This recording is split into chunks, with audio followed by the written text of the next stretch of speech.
All aboard your tech and games caboose. We have some game news with Grim Dawn. It has a expansion, set the date, and we also have some Anthem Patch notes to go over. So let's start off with some Grim Dawn, no tech news. So Grim Dawn Forgotten Gods trailer. So this was about a week ago we saw this, but what we're seeing is basically some more story chapters, some deserts to explore. You're basically going beyond the Rulan Empire. So some caves and some deserty sand, some volcanoes going on. So pretty crazy action going on here.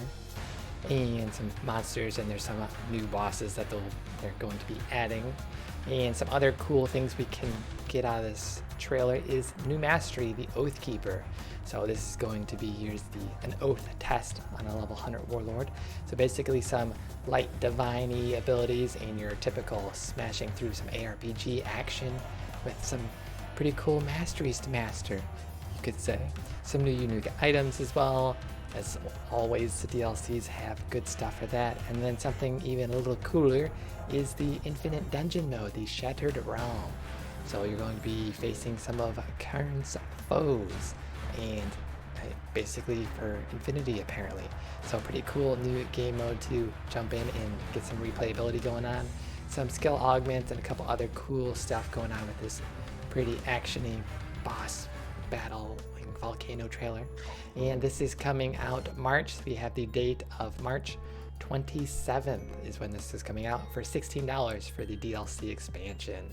So here it is on the Steam page, DLC. And we get a couple other details from the key features, like some rune augments, so you can get some more powerful mobility skills, so more leaping, more teleporting, and that kind of stuff.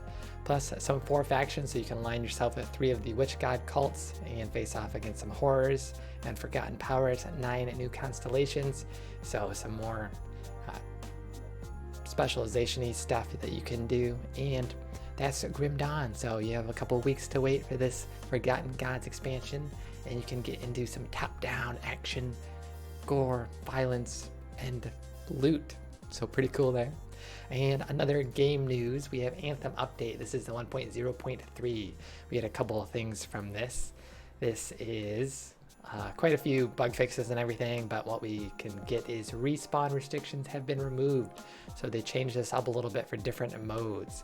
So crit path, agent missions, and other non-endgame missions now have a respawn timer of 10 seconds. And strongholds, legendary contracts, and other endgame missions now have a respawn of 30 seconds. So the respawn timer in free play remains unchanged, obviously.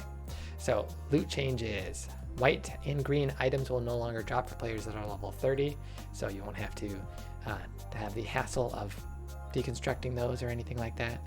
And then stability improvements, audio fixes, a lot more fixes, and some general stuff that we can pick out of this long list.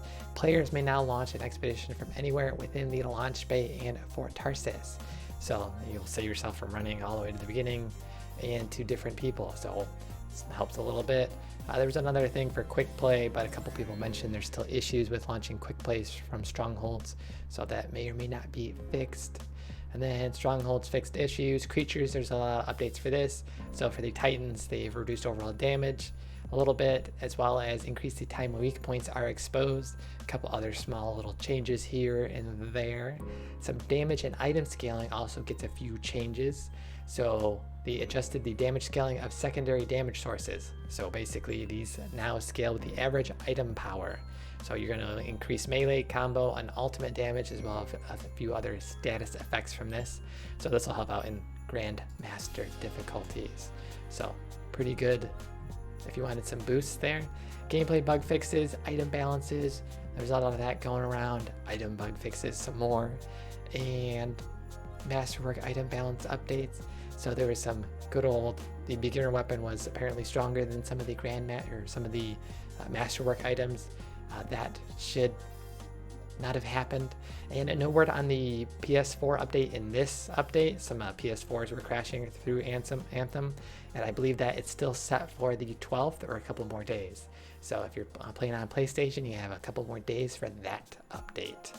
And this was just a quick update of game news, no real tech news going on.